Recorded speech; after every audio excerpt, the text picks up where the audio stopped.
कहते हैं कि एक बुरी आत्मा के जन्म के लिए जेल और मॉर्ग रूम से अच्छी जगह कुछ नहीं है।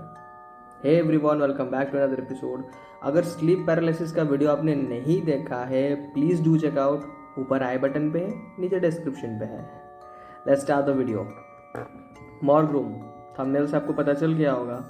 तो बेसिकली मॉर्ग रूम किस चीज़ के लिए फेमस है आप सबको पता है, डेड बॉडीज़। ये मेरी ही एक्सपीरियंस है। 2020 when I was a paranormal investigator officially, मैं खुद का एक्सपीरियंस गेन करने के लिए इस जोखिम भरे कदम को उठाता हूँ। तो हॉस्पिटल का नाम मैं मेंशन नहीं करूँगा बिकॉज रेप्यूटेड हॉस्पिटल है। जिन्होंने मुझे परमिशन नहीं दी, मतलब दिया था, उनका भी मैं नाम यहाँ पे मेंशन नहीं करूँगा क्योंकि वो मेरे सीनियर हैं, 4-5 साल सीनियर, और उनके हायर डॉक्टर भी हैं जिन्होंने मुझे परमिशन दिया था, तो उनके नाम से कोई मेंशन नहीं करूँगा। भैया जो थे जिन्होंने मुझे परमिशन दिया, वो मेरे 4 साल या 5 साल सीनियर थे मेरे से, और हमारे ही कॉलेज से थे। और now he is a cardiac surgeon. ठीक है, हॉस्पिटल का नाम भी नहीं लूँगा मैं। तो ये बात तब की है जब मेरी जो टीम है वो मेरे साथ नहीं थे, क्योंकि वो लोग अपने अलग अलग काम से बाहर चले गए थे, और उस टाइम मैं अकेला था और मुझे पता नहीं क्या किस चीज़ की चुल मची। मैं चलो एक एक्सपीरियंस गेन करते हैं मॉर्ग रूम का। भैया से कांटेक्ट किया मैंने कि भैया ऐसा है, सो मुझे परमिशन मिल सकता है क्या। मैं डायरेक्ट भैया के हॉस्पिटल पे गया क्योंकि हॉस्पिटल, मतलब भैया से मैं बहुत ज़्यादा क्लोज था, तो that's why I went to the hospital. उन्होंने कहा कि देख, मैं तो कुछ नहीं कर सकता, सीनियर से बात कर लेते हैं। उनके जो हायर अथॉरिटी थे उनसे मैंने बात की। तकरीबन 11:30 बजे मैं हॉस्पिटल पे था।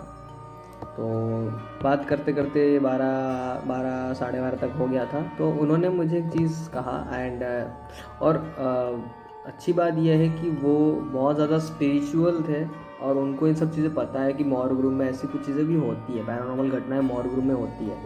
अगर आपको नहीं पता है तो आप कभी खुद एक्सपीरियंस कर सकते हो, but I am not going to suggest you to experience this things. तो उन्होंने कहा कि देखो बेटा, ऐसा है कि हम आपको परमिशन दे देते हैं, बट अगर आपका कुछ भी होता है तो all the responsibility is yours. तो मैंने कहा कि इट्स ऑन फाइन, मैं अपनी सारी रिस्पॉन्सिबिलिटी लेता हूँ। एक अंडरटेकिंग भी मैंने लिखी थी वहाँ पे कि देखिए ये मेरा हैंड रिटन अंडरटेकिंग है, तो अगर कुछ होता है तो प्लीज़ काइंडली मेरे घर को इन्फॉर्म कर दीजिएगा। और सरप्राइजिंगली मेरे घर वाले तो थे भी नहीं हैदराबाद पे, क्योंकि वो लोग हमारे नेटिव स्टेट को आ गए थे, उड़ीसा आ गए थे कुछ काम से। मैं घर पे अकेला था और मुझे जल्दी भी जाना था क्योंकि तब हम गवर्नमेंट क्वार्टर्स में रहते थे। फिलहाल अब तो खुद का घर है, तो हम लोग वहाँ पे थे। तो चोरी वोरी होने का चांसेस नहीं है क्योंकि सिक्योरिटी गार्ड हमेशा रहती है वहाँ पे। चीज़ें स्टार्ट होती है, मेरी इन्वेस्टिगेशन, मेरी एक्सपीरियंस स्टार्ट होती है करेक्ट 12:45। आज भी टाइम याद है, आज भी डेट याद है, 2020 12 मई 12:45 को मैंने ये चीज़ शुरू किया था। यहाँ पे कुछ चीज़ें मैंने की, और हाँ, सरप्राइजिंगली एंड शॉकिंगली आपको एक चीज़ बताऊँ, मैं जब उनसे परमिशन ले रहा था, बातें कर रहा था, मेरे सामने से एक फ्रेश डेड बॉडी गई मॉर्ग रूम के अंदर। Can you imagine? मेरी फटके चार हुई थी। बैकग्राउंड में अगर आपको कोई शोर वगैरह सुनाई दे रहा हो तो प्लीज़ काम डाउन, क्योंकि घर में बहुत ज़्यादा हवाला चल रहा है। सो और हाँ, शॉकिंगली एक और चीज़ें बता रहा हूँ। उस इंसान का जो डेथ है ना, वो 10 मिनट या 15 मिनट पहले हुआ था। उसका बॉडी मेरे सामने से लेके जा रहे हैं वो लोग। चादर ऐसा उड़ा हुआ है, सफ़ेद कपड़ा उड़ा हुआ है भाई। मैं ऐसे, और मेरा रिएक्शन पता है क्या था? मैं हंस रहा हूँ और मेरी फटके भी चार हो रही है, चूतड़ फट गई थी मेरी। मैंने बोला भाई साहब क्या है ये? मैंने बोला कि चलो करते हैं, हमारा तो डर है नहीं। मैं चला। 12:45 को मैंने एक चीज़ स्टार्ट की, कुछ देर में वहाँ पे रहा। और हाँ, मॉर्ग रूम में जितना आपको पैरानॉर्मली डर नहीं लगेगा, आपकी बॉडी बायोलॉजिकली पूरी तरह से डाउन हो जाएगी। और मैं वहाँ पे 1 घंटा ही रहा था क्योंकि वहाँ की जो टेम्परेचर है, वहाँ पे बॉडी प्रिजर्व करते हैं, पोस्टमार्टम वगैरह करके वहाँ बॉडी प्रिजर्व किया जाता है। तो भाई वहाँ का जो टेम्परेचर है ना, वो -4 या फिर 10 तक रहता है, क्योंकि मैं विज़िट किया हूँ।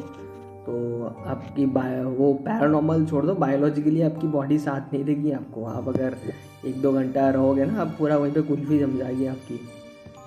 स्टार्टिंगली कुछ था नहीं, पहले के 15-20 मिनट कुछ था नहीं, लेकिन शॉकिंगली बात अब पता है आपको। एक चीज़ आपको बताना चाहता हूँ। जब मुझे वहाँ पे 1.5 आवर का टाइम मिला था कि इतना टाइम हम आपको दे सकते हैं। मैंने बोला कि भाई मेरा 1 घंटे में ही काम ख़त्म हो जाएगा, क्योंकि मुझे बस एक्सपीरियंस करना था कुछ चीज़ें। मैंने कुछ चीज़ें वहाँ पे क्रियाएँ भी की थी, कुछ ऐसे लाइक थीबन अल्फ़ाबेट होते हैं, स्क्रीन में आपको दिख रहा होगा थीबन अल्फ़ाबेट। और थीबन अल्फ़ाबेट एक बॉलीवुड मूवी भी मेंशन्ड है जिसका नाम है शापित। तो थीबन अल्फ़ाबेट के बारे में किसी और दिन बात करेंगे। स्पेशली थोड़ा बहुत आपको बता देता हूँ, this is the kind of alphabet जो कि विच क्राफ्ट्स में यूज़ होता है, जिनसे कांटेक्ट किया जाता है स्पिरिट्स वगैरह से। तो इसका मैंने यूज़ किया। आई सेड हेलो एंड मुझे तकरीबन 7 या 8 मिनट्स के बाद एक सुनाई साउंड देता है, हाउ आर यू। शॉक्ड, एक बार नहीं 10 अलग अलग जगह से how are you, how are you, how are you. कहीं पे फीमेल वॉइस, कहीं पे छोटे बच्चे का वॉइस, कहीं पे एक बूढ़े का वॉइस, ऐसे सुनाई दे रहा था। एक्सपीरियंस्ड, अभी भी मेरे गूज बम्स आ रहे हैं। थोड़ा टाइम गया, मुझे लगा कि शायद मैं इस रूम में हूँ, दैट्स वाई ये सब कुछ हो रहा है। मेरा माइंड, मेरा सबकॉन्शियस माइंड ऐसा कह रहा है, या फिर इस तरह का वहम है। लेकिन उसके बाद जो चीज़ हुई, यू कैन नॉट इमेजिन। उन्होंने कहा कि सत्या स्लीप, सॉरी सिट, बैठने के लिए कहा उन्होंने। क्या बोल रहा हूँ यार, मेरी फट चुकी है मेरी अभी भी। मैं अभी वो सब चीज़ें रिकॉल कर रहा हूँ ना, रिमेंबर कर रहा हूँ, तो मुझे झटका लग रहा है मेरे को। उन्होंने कहा कि सत्या सिट, मेरा नाम सत्या है, तो उन्होंने कहा सिट। मैंने बोला कि हैं भाई, चेयर वेयर है नहीं, कहाँ बैठूँ। तो कुछ टाइम गया, तो वो जो डेड बॉडी, फ्रेश वाली डेड बॉडी आ रही थी ना, तो वहाँ से कुछ विस्पर साउंड सुनाई दे रहे थे। और मैं जैसे जाके उस जगह पे कान दिया अपना, वो बॉडी मुझसे कुछ कहने लगी। उसने मुझे ये कहा कि यहाँ से चले जाओ। लिटरली मुझे ये सुनाई दिया, गेट आउट, ऐसे सुनाई दिया। तो मैं फिर भी वहीं पे खड़ा रहा, अपने आप को एक्सपीरियंस करता रहा। और ये सब चीज़ें मैंने कैमरे में भी कैप्चर की थी, भैया को और उनके हायर अथॉरिटी को दिखाया भी था। अनफॉर्चुनेटली वो सब वीडियोस मैंने डिलीट कर चुका हूँ। मुझे पैरानॉर्मल इन्वेस्टिगेटिंग छोड़े हुए, मतलब ऑफिशियली छोड़े हुए 5-6 साल हो चुके हैं। दोबारा कोशिश करूँगा इन सब चीज़ों का। आधे घंटे जाने के बाद 20 मिनट या वही 20-25 मिनट जाने के बाद मेरे साथ एक ऐसा चीज़ हुआ जो मैं कभी बिलीव भी नहीं कर सकता। हुआ ये, मुझे एक लेडी की वॉइस सुनाई दी और वो बार बार विस्पर कुछ करे जा रही थी। अभी तक मुझे भी वो चीज़ फिगर आउट नहीं हुआ कि वो क्या विस्पर कर रही थी, लेकिन कुछ ऐसे लग रहा था जैसे कि वो किसी तरह का एन्चेंटमेंट कर रही है। एंड वो एक ऐसा पार्ट था जहाँ पे मेरी बॉडी डाउन हो गई थी, क्योंकि मैंने आइस बात का चैलेंजेस वगैरह खुद के साथ करता हूँ। तो मैं -4 डिग्री सेल्सियस तक आराम से 1 घंटा 1.5 आवर तो रह सकता हूँ। 2 घंटा मैक्सिमम मैं ठंडे पानी में या फिर ठंडे टेम्परेचर में रह सकता हूँ, इतनी मेरी स्टेमिना है मेरी अच्छी खासी। लेकिन मेरी बॉडी तो इतनी जवाब दे दी कि मेरे विजन्स पूरी तरह से ब्लैकआउट हो गए। और मेरे साथ वहाँ पे एक ऐसी चीज़ हुई, यू कैन नॉट इमेजिन। मैंने देखा कि एक बूढ़ी औरत जिसके बाल बिखरे हुए थे एंड वो पूरी तरह से ब्लैक सिल्हूएट फिगर पे थी। उसके एज से लग रहा था कि वो एक बूढ़ी औरत है और वो एक ब्लैक सिल्हूएट फिगर में थी, और वो मेरे सामने खड़ी थी उस मॉर्ग रूम में। मैं चिल्ला नहीं सकता था क्योंकि उस टाइम पे हॉस्पिटल का आना जाना, नाइट शिफ्ट वगैरह था, और मुझे बस 1 घंटा 1.5 आवर मिला था कि वहाँ पे कोई आए ना। तो मैंने जैसे तैसे करके खुद को खड़ा किया, और मेरा एक्सपीरियंस को मैंने टफ करने के लिए अपने पास रुद्राक्ष भी नहीं रखा था। तो क्योंकि देखो एक चीज़ होती है, पता है, रुद्राक्ष को निकालने का दो चीज़ है, क्योंकि जहाँ पे मृत शरीर होते हैं वहाँ पे रुद्राक्ष लेके नहीं जाया जाता, ठीक है, अछूत हो जाता है। तो इसीलिए मैंने रुद्राक्ष और ताबीज़ निकाल दी थी, जो कि अभी मैंने गले में पहना हुआ है। ये मेरा रुद्राक्ष की माला है, ताबीज़ मैं नहीं दिखा सकता बिकॉज ऑफ सम रीजंस। तो मैं अपने आप को खड़ा करता हूँ। खड़ा करने के बाद मैं कहता हूँ कि कौन हो आप। वो मुझे हार्म नहीं करते हैं, बट कुछ कहते हैं। मतलब आज तक मुझे समझ नहीं आया कि उन्होंने मुझसे क्या कहा क्या नहीं, लेकिन उसके बाद एक छोटा सा बच्चे की रोने की आवाज़ आती है मॉर्ग रूम से। वो बच्चा शायद 6-7 साल का था, और इतने सारे विस्पर साउंड सुन रहा था कि मैं 1 घंटे से पहले ही वापस आ गया था उस रूम से। उस दिन मैंने थीबन अल्फ़ाबेट में लिखा था हेलो, वहाँ से रिप्लाई आया हाउ आर यू। अभी भी गूज़बम्स आ रहे हैं भाई। कभी ये एक्सपीरियंस मत करना। Morgue room is totally not for you guys, trust me. मैं ये सब कुछ इसलिए करता हूँ क्योंकि मेरी एक्सपीरियंस है और कुछ डिवाइन नॉलेजेस और डिवाइन ब्लेसिंग्स भी है। दैट्स वाई ये चीज़ें मेरी हार्म नहीं कर सकती। वहाँ पे और भी बहुत सारी चीज़ें हुई है मेरे साथ, जैसे मेरे विज़न ब्लैकआउट हो गए थे।